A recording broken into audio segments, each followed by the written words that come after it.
سامعین و سامعات، آئیے میں آپ کو بتاؤں کہ کیا کہتے ہیں یہ اسلامی سال جو ہے اس کی بنیاد کب سے ہوئی اور یہ کس پر ہے؟ تو اسلامی سال کی بنیاد واقعی ہجرت پر ہے، یعنی اللہ کے نبی صلی اللہ علیہ وسلم مکہ سے جب مدینہ ہجرت کیے اس پر رکھی گئی ہے، اور اس کا آغاز یعنی اللہ کے نبی صلی اللہ علیہ وسلم کے زمانے میں نہیں ہوا، بلکہ صحابہ کرام کے زمانے میں عمر رضی اللہ تعالی عنہ کے دور خلافت میں ہوئی، 17 ہجری میں ہوئی۔ حضرت ابو موسیٰ اشعری رضی اللہ عنہ کہتے ہیں کہ میرے پاس عمر رضی اللہ عنہ کے خطوط اس کے فرمان آتے تھے تو مجھے پتہ نہیں چلتا تھا کہ انہوں نے کس تاریخ میں لکھا ہے، یعنی مہینہ کا ذکر تو ہے لیکن پتہ نہیں چل رہا تھا، تو انہوں نے حضرت عمر فاروق رضی اللہ عنہ کو ایک لیٹر لکھا، ایک خط لکھا کہ آپ کے دستاویز آپ کے خطوط ہمارے پاس آتے ہیں لیکن پتہ نہیں چلتا کہ آپ نے کس تاریخ میں لکھا۔ اور یہی نہیں، حضرت عمر فاروق رضی اللہ عنہ کے پاس ایک دستاویز آیا جس کے اندر صرف شعبان لکھا ہوا تھا اور پتہ نہیں چل رہا تھا کہ کون سا شعبان ہے۔ حضرت عمر فاروق نے کہا کہ یہ کون سا شعبان ہے، جو گزر گیا وہ یا جو آنے والا ہے وہ یا جو ابھی موجود ہے وہ، یعنی تاریخ متعین نہیں تھی، مہینہ تو تھا لیکن تاریخ متعین نہیں تھی۔ تو پتہ یہ چلا کہ اسلامی سال کی جو بنیاد ہے واقعی ہجرت پر ہے، اور یہ 17 ہجری میں عمر رضی اللہ عنہ کے دور خلافت میں ہوئی۔ محترم سامعین و سامعات، آئیے میں آپ کو بتاؤں کہ صحابہ کرام جب اکٹھا ہوئے کہ اسلامی سال کی بنیاد واقعی ہجرت پر ہوگی تو وہ سب کے سب اس پہ راضی ہو گئے، مطمئن ہو گئے۔ پھر یہاں پر ایک اشکال یہ پیدا ہوتا ہے، سوال یہ پیدا ہوتا ہے کہ واقعی ہجرت ہی پر اسلامی سال کی بنیاد کیوں رکھی گئی، جبکہ اللہ کے نبی صلی اللہ علیہ وسلم کے بہت سارے اہم واقعات موجود ہیں، اہم واقعات موجود تھے، جیسے آپ کی بعثت، آپ کی ولادت، آپ کی وفات اور بہت ساری دیگر واقعات۔ تو اسلامی سال کی بنیاد ہجرتی پر کیوں رکھی گئی؟ ایک سوال یہاں پر یہ ہو رہا ہے نا، اشکال پیدا ہو رہا ہے۔ تو اس کا جواب یہ ہے چونکہ ہجرت حق و باطل کے درمیان فرق کرنے والی ہے، یعنی جب اللہ کے نبی صلی اللہ علیہ وسلم اور صحابہ کرام جب مکہ سے مدینہ ہجرت کیے تو گویا فرق ہو گیا کہ حق کیا اور باطل کیا ہے، اور ہجرت کے ذریعے سے اسلام کو ایک غلبہ حاصل ہوا، ایک قوت ملی، ایک طاقت ملی اس کو۔ تو اسی لیے اسلامی سال کی بنیاد واقعی ہجرت پر ہے۔ اب آئیے میں آپ کو بتاؤں محترم سامعین و سامعات کہ اسلامی سال کا جو پہلا مہینہ ہے وہ محرم کا مہینہ ہے، جبکہ اور بھی دیگر مہینے ہیں جیسے ذی القعدہ، ذی الحجہ، رجب، شعبان، رمضان، تو یہ بھی تو پہلا مہینہ ہو سکتا تھا۔ یہاں پر ایک اشکال پیدا ہو رہا ہے، تو اسلامی سال کا پہلا مہینہ محرم ہی کیوں ہے؟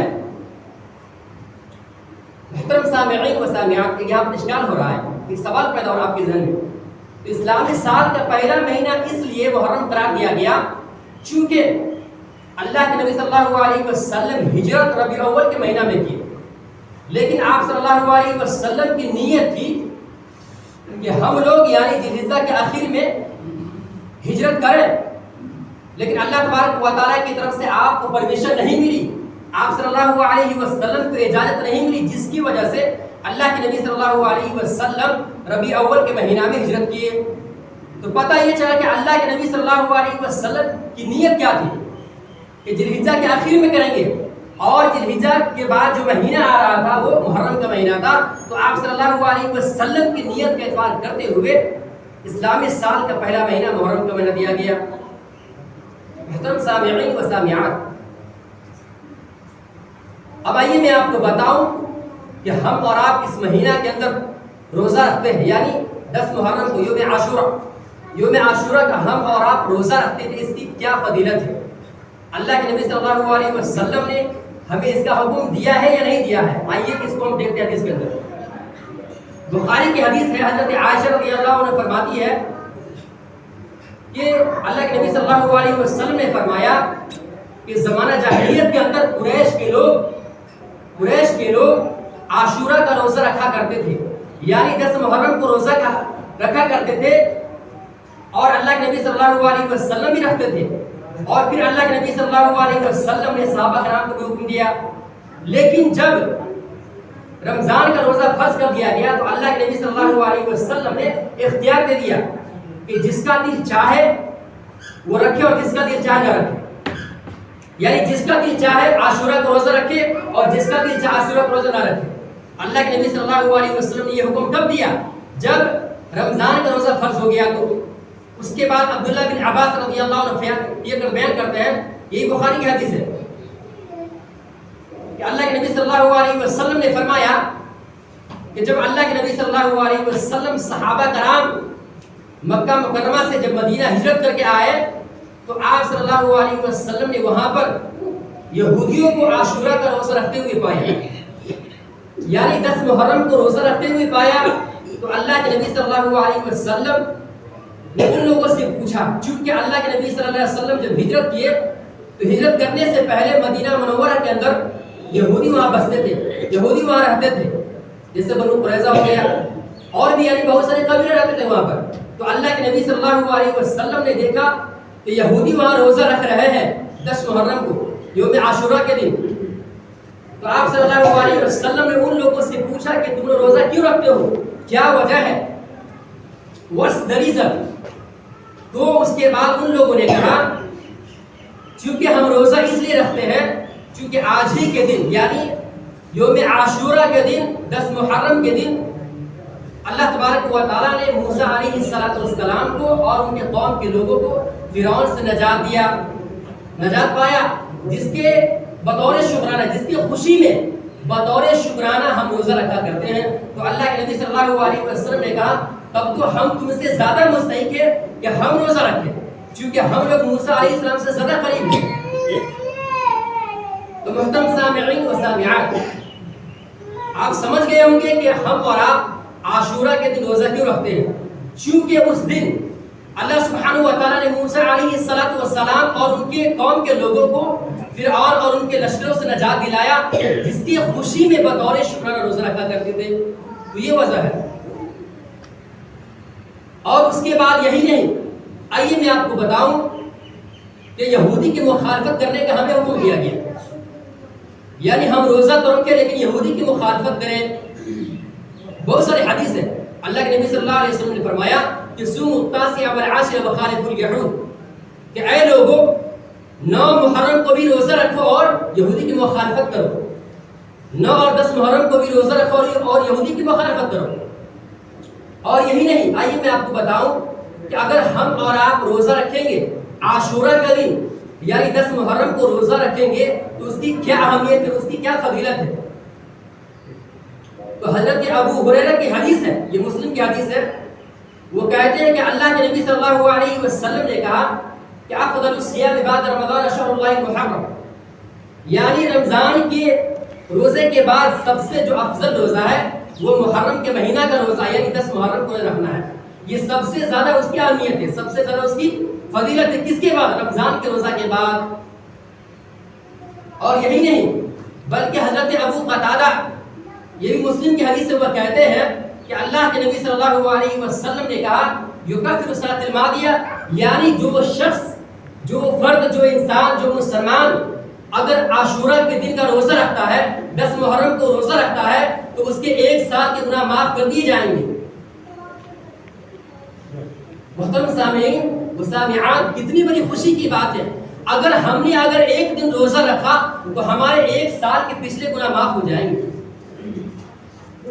اور بہت ہی خوش نصیب ہے وہ شخص جو روزہ رکھتا ہے اور اپنے گناہوں کو معافی کراتا ہے، لیکن بڑا ہی بدنصیب اور بیوقوف انسان وہ ہے جو اس دن روزہ نہ رکھے. اور یہی نہیں محترم سامعین، یہودی کی مخالفت کا کیوں حکم دیا؟ حضرت عبداللہ بن عباس وہ کہتے ہیں کہ اللہ کے نبی صلی اللہ علیہ وسلم نے جب صحابہ کرام کو کہا کہ یوم عاشورہ کے دن روزہ رکھو یعنی 10 محرم کو روزہ رکھو، تو ان لوگوں نے کیا کہا؟ صحابہ کرام نے یہ کہا کہ اللہ کے نبی صلی اللہ علیہ وسلم ہم اس دن روزہ کیوں رکھیں؟ چونکہ اس دن تو یہود و نصارہ اس دن کی تعظیم کرتے ہیں، اس دن روزہ رکھتے ہیں، تو گویا ہمارے روزہ اور اس کے روزہ میں مشابہت ہو جائے گی. تو اللہ کے نبی صلی اللہ علیہ وسلم نے کہا کہ اگر میں زندہ رہا اگر میری حیات باقی رہی، اگر میری لائف باقی رہی تو میں آئندہ سال 9 محرم کو روزہ رکھوں گا. یہ ترمذی کی حدیث ہے. اسی طریقے سے ایک حدیث کے اندر ہے کہ اللہ کے نبی صلی اللہ علیہ وسلم نے کہا کہ یا تو 9-10 محرم کو روزہ رکھو یا نہیں تو 10 اور 11 کو روزہ رکھو. اس کی یہودی کی مخالفت ہو جائے گی.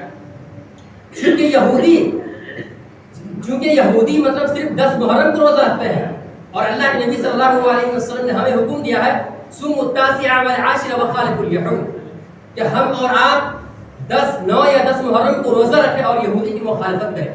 اس سے اس کی مخالفت ہو جائے گی. محترم سامعین و سامعات، آئیے میں آپ کو بتاؤں کہ یوم عاشورہ کی اصل حیثیت کیا ہے. یوم عاشورہ کی اصل حیثیت یہ ہے کہ یوم عاشورہ یہ خوشی کا دن ہے. یہ خوشی کا دن ہے. ہمیں اور آپ کو چاہیے کہ ہم خوش ہو کر اس دن روزہ رکھیں، چونکہ اس دن اللہ تبارک و تعالیٰ نے موسیٰ علیہ السلام کو فرعون سے نجات دلایا. تو بطور شکرانہ ہمیں خوش ہو کر روزہ رکھنا چاہیے. لیکن ہم میں سے بہت سارے ایسے احباب ہیں، بہت سارے ایسے افراد ہیں، بہت سارے ایسے اشخاص ہیں جس کے ذہن و دماغ کے اندر یہ بات بیٹھ چکی ہے کہ ہم روزہ اس لیے رکھتے ہیں چونکہ اس دن حضرت حسین کی وفات ہوئی، شہید کر دیے گئے. حالانکہ یہ چیز بالکل غلط ہے. یہ چیز بالکل غلط ہے. ہم اور آپ روزہ اس لیے نہیں رکھتے ہیں چونکہ اللہ کے نبی صلی اللہ علیہ وسلم نے بھی روزہ رکھا، اور یہی نہیں بلکہ موسیٰ علیہ السلام کے زمانے سے آ رہا ہے. تو اگر ہم مان لیتے ہیں کہ اسی دن یعنی عاشورہ ہی کے دن اگر حسین کی اگر شہید ہو گئے، حسین اگر شہید ہو گئے تو یوم عاشورہ کی جو اصل حیثیت ہے وہ بدلی نہیں جا سکتی ہے. اس کو ہم ماتم کا دن نہیں قرار دیا جا سکتا ہے. چونکہ اگر دیکھا جائے تو بہت سارے ایسے صحابہ کرام ہیں، بڑے بڑے صحابہ کرام جو شہید ہوئے، جنگ میں مر گئے، جنگ میں قتل کر دیے گئے، لیکن کسی کے وفات پر، کسی کے مرنے پر کوئی بھی ماتم کا دن نہیں منایا گیا.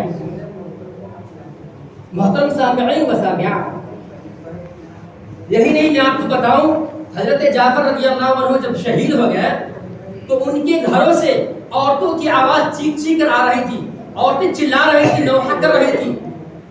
تو اللہ کے نبی صلی اللہ علیہ وسلم نے جب ان کی آواز کو سنا تو اللہ کے نبی صلی اللہ علیہ وسلم نے ایک شخص کو حکم دیا اور کہا کہ جاؤ ان عورتوں کے منہ میں مٹی جھونک دو.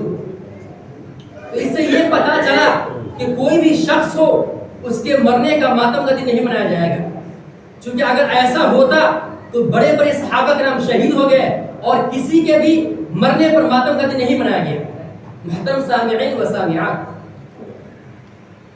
چونکہ اسلام حوصلوں کے ساتھ جینے کی زندگی سکھاتا ہے.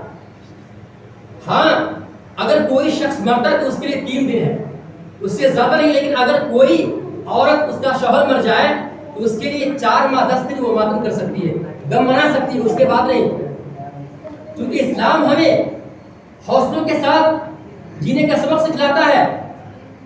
اللہ کے نبی صلی اللہ علیہ وسلم کی حدیث ہے کہ لیس منا من لطم الخدود وشق الجیوب ودعا بدعوى الجاہلیہ، کہ اے لوگوں سن لو، ہم میں سے وہ شخص نہیں ہے، ہم میں سے یعنی ہمارے طریقہ پر وہ شخص نہیں ہے، ہماری سنت پر وہ شخص نہیں ہے جو اپنے گالوں پر تماچا مارے، اپنے گریبان پر پھاڑے اور جاہلانہ پکارے. وہ شخص ہم میں سے نہیں ہے. آج آپ دیکھ لیجئے، جیسے ہی محرم کا مہینہ آتا ہے شیعہ اور یہ بریلوی لوگ ماتم مناتے ہیں، غم میں پڑ جاتے ہیں، سوگ میں پڑ جاتے ہیں، جبکہ یہ سب چیز غلط ہے. اور یہی نہیں بلکہ اللہ کے نبی صلی اللہ علیہ وسلم نے ارشاد فرمایا کہ میں ایسے لوگوں سے بری ہوں، میں ایسے لوگوں سے پاک ہوں، میں ایسے لوگوں میں سے نہیں ہوں جو اپنے سر کو منوائے اور گریبان پر پھاڑے اور جاہلانہ پکارے. چونکہ آپ دیکھتے ہوں گے کہ غیر قوم، غیر مسلم جب ان کے یہاں کوئی بڑھ جاتا ہے تو وہ سر کو منواتے ہیں، ٹکلا بنتے ہیں، وہ اس کے بعد وہ سفید کپڑا پہن کے نکلتے ہیں یا کوئی دوسرا لباس پہن کے نکلتے ہیں. تو گویا اگر ہم نے ایسا کیا، سر کو منوایا کسی کے مرنے پر، تو گویا ہم نے کسی قوم کی شہوت اختیار کی، اور یہ اسلام کے اندر جائز اور درست نہیں ہے، یہ حرام ہے اسلام کے اندر. اللہ کے نبی صلی اللہ علیہ وسلم نے کہا کہ لیس منا من لطم الخدود وشق الجیوب ودعا بدعوى الجاہلیہ، محترم سامعین و سامعات، یہی نہیں، میں آپ کو بتاؤں کہ ان مہینوں کے اندر عورتیں اپنے آپ کو مزین کرتی ہیں.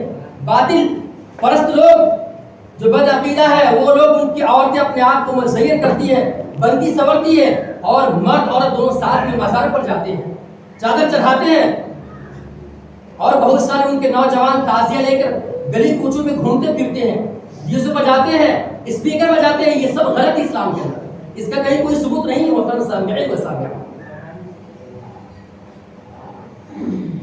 اور یہی نہیں بلکہ وہ واہویلا مچاتا ہے اور کہتا ہے کہ ہم حضرت حسین کی یاد کو تازہ کر رہے ہیں، ہم سنت کو زندہ کر رہے ہیں، جبکہ یہ سب چیز غلط ہے.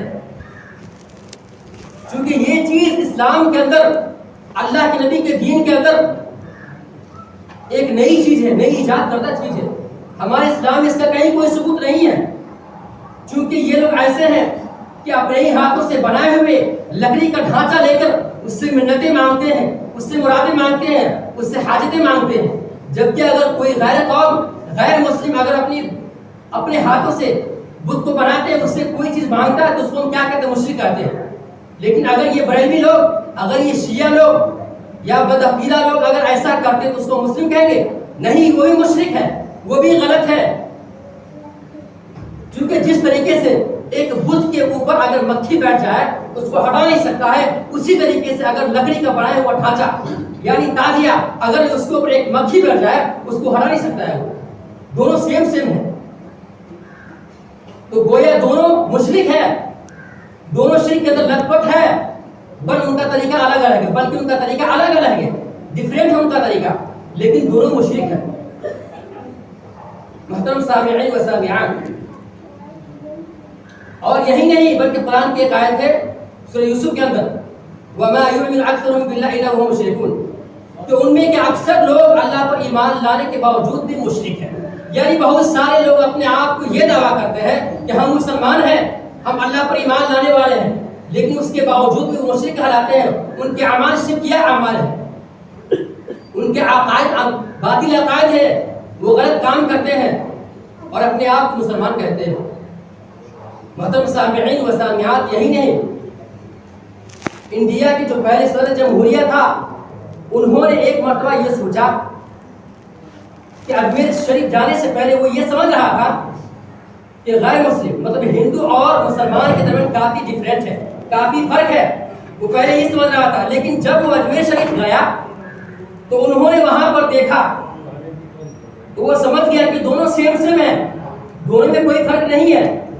چونکہ ایک شخص، ایک مذہب اپنے ناریل کو پھوڑتا ہے تو دوسرا قبروں پہ اپنے سر کو پھوڑتا ہے. تو وہ یہ سمجھ گیا کہ کوئی فرق نہیں ہے. اور یہ سب کیا ہوا؟ چونکہ انہوں نے اصل اسلام کو نہیں جانا، انہوں نے غیر قوم کو مطلب جو بد عقائد والے لوگ ہیں، جن کا عقیدہ خراب ہے، عقائد باطلہ والے ہیں، ان کی چیزوں کو دیکھ کر انہوں نے یہ سمجھا. حالانکہ اسلام ایسا نہیں کہتا ہے. اسلام اور کفر میں بہت فرق ہے، آسمان زمین کا فرق ہے دونوں میں. چونکہ اسلام جنت میں لے جانے والا اور کفر جہنم میں لے جانے والا راستہ ہے. محترم سامعین و سامعات، میں آپ کو بتاؤں کہ یہ جو تعزیہ ہے، تعزیہ کا ایجاد کس نے کیا، اس کا موجد کون ہے، اس کا اسٹارٹر کون ہے؟ تو اس کا موجد جو ہے سب سے پہلے جس نے اس کو ایجاد کیا اس کا نام کیا؟ رئیس الدولہ احمد بن طویل الدیلمی ہو گیا. انہوں نے اس کو ایجاد کیا کب؟ 352 ہجری کے اندر، یعنی اللہ کے نبی کے بہت زمانے کے بعد انہوں نے رئیس الدولہ نے اس کو ایجاد کیا اور یہ اعلان کروایا کہ جتنے بھی شہر اور دیہات کے لوگ ہیں وہ ماتمی لباس پہنے اور عورتیں اپنے بال کو کھولے ہوئے، سینہ کو چیرتے ہوئے، مرثیہ پڑتی ہوئی، چیختی چلاتی ہوئی باہر نکلے اور اس میں شریک ہو جائے. اور اس وقت حکومت شیعوں کی تھی تو مسلمان خاموش رہ گئے، کچھ نہیں کہا. جو اہل سنت تھے وہ خاموش تھے، انہوں نے کچھ نہیں بولا. لیکن اگلے سال پھر انہوں نے حکم دیا کہ تم تمام لوگ یعنی شیعہ حضرات بھی اور اہل سنت بھی اس چیز کو عمل میں لائے. تو اس وقت خونریزی ہوئی، جنگ ہوا، قتال ہوا دونوں کے اندر. تو محترم سامعین و سامعات، اس سے یہ پتہ چلتا کہ ہمیں اور آپ کو بچنا چاہیے. ہمیں سے بہت سارے احباب ایسے بھی ہوں گے کہ گرچہ ہم اس کو نہیں مانتے عقائد طور پر، ہمارا عقیدہ نہیں ہے، لیکن ہم بطور شوق ہم شوقیہ طور پر اس کو دیکھنے کے لیے چلے جاتے ہیں، تو گویا اس کا میلہ جم جاتا ہے ہماری وجہ سے۔ اگر آپ شرکت کرتے ہیں اس کے اندر تو گویا آپ اس کو سجا رہے ہیں، آپ اس کو جما رہے ہیں۔ محترم سامعین و سامعات، یہی نہیں بلکہ ہمارے ہندوستان اور ہمارے اگل بغل کے علاقے میں یہ تعزیہ کب آیا اور اس کا اسٹارٹر کون تھا؟ تیمور لنگ۔ تیمور لنگ ایسا شخص ہے جنہوں نے حضرت حسین کی قبر کو، حضرت حسین کے روضہ کو نقل کر کے انڈیا میں لایا اور شیعوں کو یہ حکم دیا کہ تم سب کے سب اس تعزیے میں شریک ہو جاؤ، تو وہ سب ایسا ہی کرنے لگے۔ اس کے بعد وہ سب کے سب ایسا ہی کرنے لگے، اور بہت سارے ایسے مسلمان بھی ہیں جو ہم میں سے اپنے آپ کو کہتے ہیں کہ ہمارا عقیدہ صحیح ہے، پھر بھی گناہوں کے اندر ملحد رہتے ہیں۔ بہت سارے لوگوں کو آپ دیکھیں گے۔ اور یہی نہیں بلکہ اگر ہمارے غیر مسلم یعنی کافروں کے گھر اگر کوئی پروگرام ہو، کوئی ڈانسر ہو یا کوئی اور چیزیں ہو، تو وہاں پر مسلم لڑکے شامل ہوتے ہیں۔ وہ یہ بھی غلط ہے، یہ بھی غلط ہے، چونکہ اگر آپ نے اس میں شرکت کیا تو گویا آپ نے اس کے مطلب یعنی کہ میلہ کو آپ نے اس کو سجایا، آپ کی وجہ سے وہ مشہور ہوا، لوگ یہ کہیں گے کہ اس میلہ کے اندر بہت سارے لوگ تھے اور آپ کا نام بھی ذکر کریں گے ممکن ہو۔ تو اس لیے ہم تمام لوگوں کو ان سے بچنا چاہیے، اس سے پرہیز کرنا چاہیے محترم سامعین و سامعات۔ اور یہی نہیں بلکہ اس مہینہ کے اندر بہت سارے کفری اعمال کرتے ہیں، بہت سارے بدعات و خرافات کو انجام دیتے ہیں۔ یہ بریلی ہو گئے، بدعقائد لوگ ہو گئے، یہ کیا کہتے ہیں حلوہ پوری چھانتے ہیں، یہ سب غلط ہے، یہ سب کے سب غلط ہے، اس کا کہیں کوئی ثبوت نہیں ہے۔ ابن تیمیہ اور بڑے بڑے محققین نے کہا ہے کہ اس دن ہمیں خاص کر سے مطلب خاص طور پر کوئی خاص پکان پکانا سے ہم کو بچنا ہے، مطلب حلوہ پوری ہمیں نہیں بنانا ہے، اس سے ہمیں پرہیز کرنا ہے۔ محترم سامعین و سامعات، تو اس لیے میں یہ کہوں گا کہ ہمارے جو نوجوان جو نسل ہے ان سے میں گزارش کرتا ہوں کہ ابھی جو میلہ آ رہا ہے، ابھی جو بریلوی حضرات جو تعزیہ لگائیں گے، شیعہ جو تعزیہ لگائیں گے، اس میں ہم شرکت نہ کریں، چونکہ آپ گناہ کے اندر ملوث ہوں گے۔ کوئی بھی شخص گناہ میں ڈائریکٹ شراب میں نہیں لگتا ہے، کوئی شرابی نہیں ہوتا ہے، بلکہ دھیرے دھیرے وہ شرابی بنتا ہے۔ پہلے اس کو چسکا لگتا ہے برائی چیزوں کا، پھر وہ اس میں پورا قدم جما لیتا ہے۔ تو ہم تمام لوگوں کو اس سے بچنا ہے محترم سامعین و سامعات۔ اور یہی نہیں، ہمارے معاشرے کے اندر چونکہ ہم مسلمان، ہمارا جو نیپال ہے اس میں بہت سارے مذہب ہے، تو ہر ایک یہاں پروگرام ہوتے ہیں ان کے اپنے عقیدہ کے حساب سے، اپنے مذہب کے حساب سے۔ تو اس میں جیسے کیا کہتے ہیں لڑکیوں کو ناچ، وہ بھی وہاں پر لاکھوں لوگ شادی بیاہ میں، ہمیں اس سے بچنا ہے، ہمیں اس سے بچنا ہے۔ بہت سارے لوگ اس میں شرکت کرتے ہیں محترم سامعین و سامعات۔ اور خاص کر کے ہمیں اور آپ کو چاہیے کہ جو 10 محرم ہے یعنی 9 اور 10 کو یا 10 یا 11 محرم کو ہمیں روزہ رکھنا چاہیے، چونکہ اس کی بہت ہی زیادہ اہمیت ہے۔ یکفر سنۃ الماضی، ایک سال کے گناہ معاف کر دیے جائیں گے۔ اور رمضان کے روزہ کے بعد جو سب سے اہم روزہ ہے، رمضان کے روزہ کے بعد سب سے جو اہم روزہ ہے وہ محرم کا روزہ ہے، یعنی عاشورہ کے دن کا روزہ ہے۔ تو محترم سامعین، یہی سے میں اپنی طرف ختم کرتا ہوں۔